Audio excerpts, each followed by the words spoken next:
ensejo desse né, aspecto, tem o que se falam por aí, né? E aproveitando aqui a pergunta do Roberto Munhoz, lá do Projeto 93, né? Que é a teoria que sugere que o conteúdo do IPM seja de apenas 15 minutos de conversa.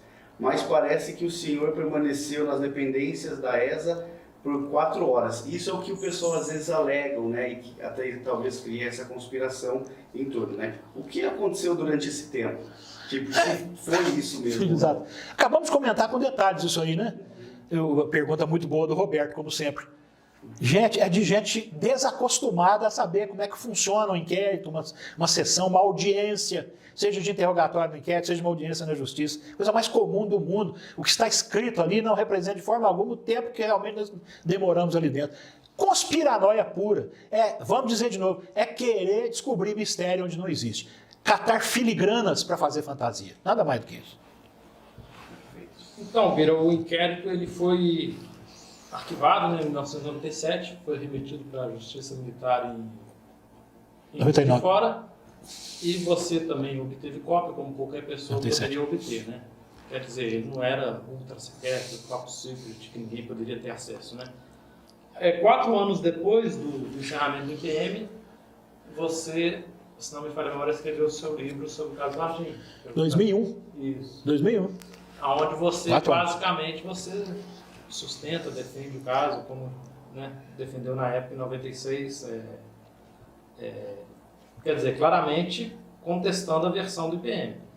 E 4 anos depois, em 2005, você teve aquele debate histórico com o Badam Palhares também, basicamente contestando o que está no IPM. Quer dizer, essa narrativa de que você, de certa forma, se aliou ao cobertamento e sumiu, não falou mais sobre o caso depois do IPM, não procede. Quem espalhou mais isso, falando que em 97, né, o inquérito tinha sido encerrado, e que eu, depois disso, tinha me tornado um aliado desse acobertamento, não tinha se esquecido de ver o óbvio, né? Que eu afirmei tudo o que afirmava, ainda que não mais hoje afirme. Eu publiquei um livro em 2001, 4 anos depois, e eu no processo de acobertamento. Mas tem uma lógica que é de aplaudir, né? De aplaudir.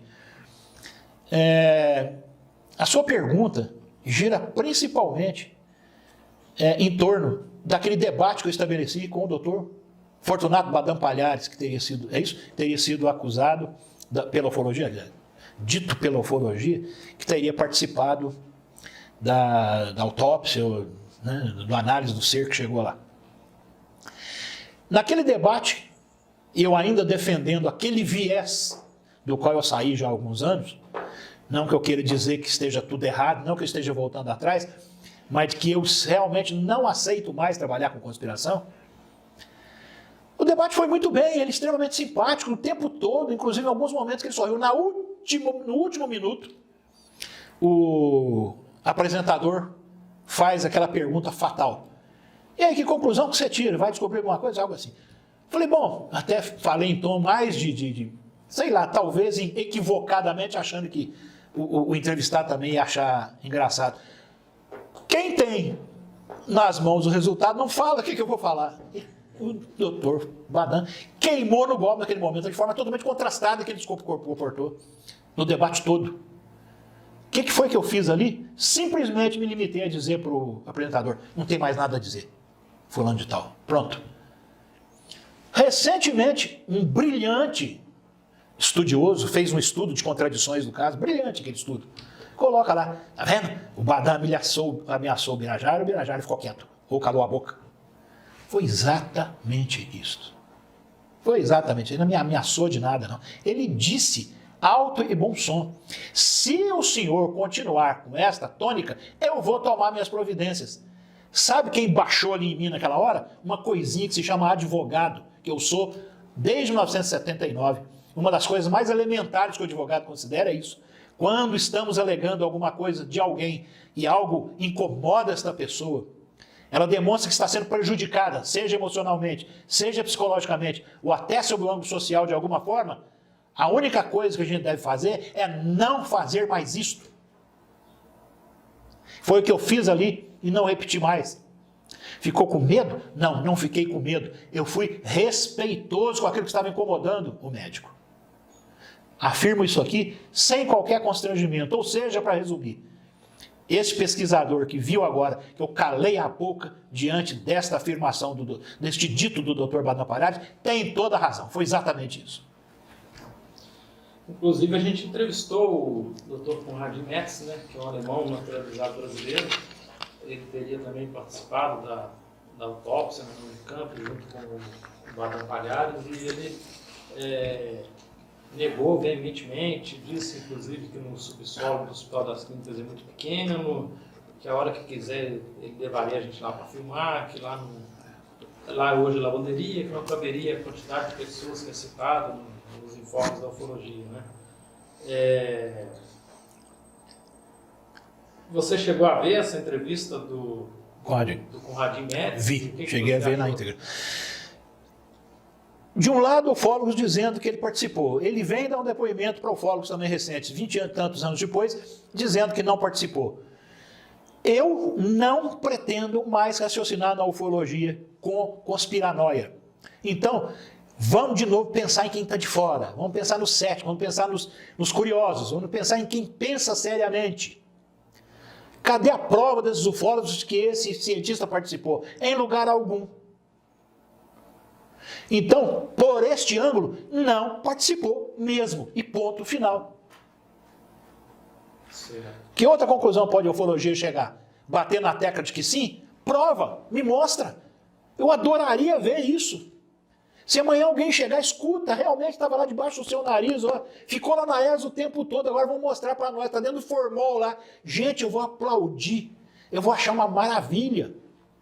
Eu vou ficar fascinado, com o mesmo fascínio de quando eu comecei na ufologia. Mas lamento muito, foi apenas um fascínio. Apenas um viés de confirmação, tudo que eu afirmava na época. E tudo que os ufólogos afirmam até hoje, com raras exceções.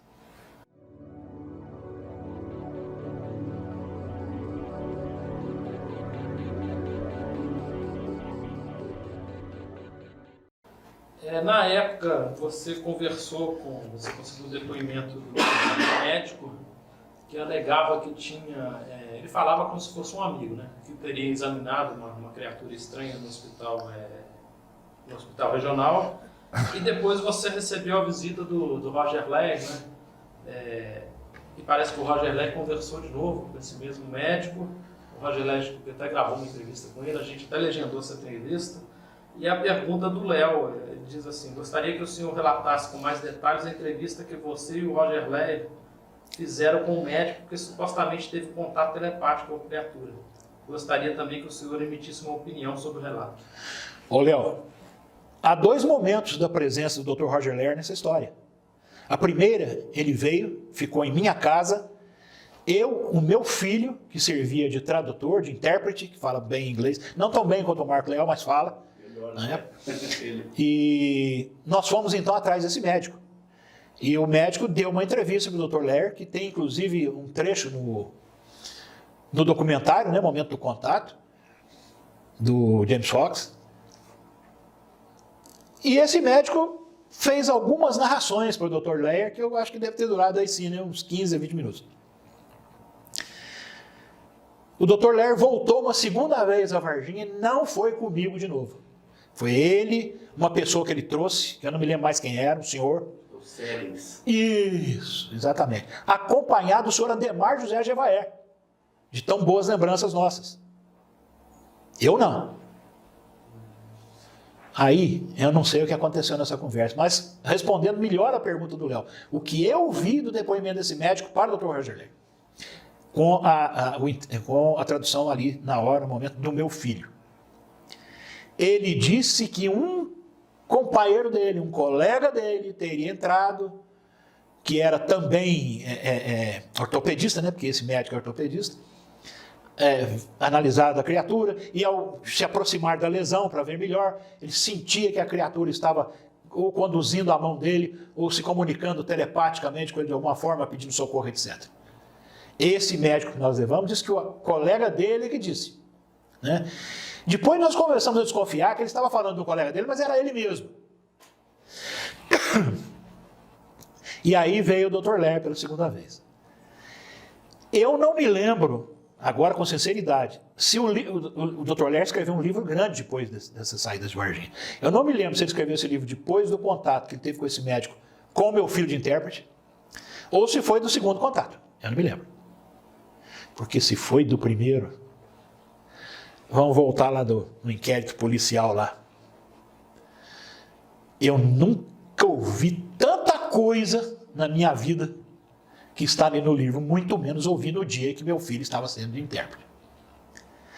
E o tempo que durou aquilo ali, digamos aí, 35 minutos, 40 minutos que seja, nossa, para caber aquilo tudo no livro ali precisaria ser um tempo bem maior. E o mais importante, não foi gravada essa entrevista.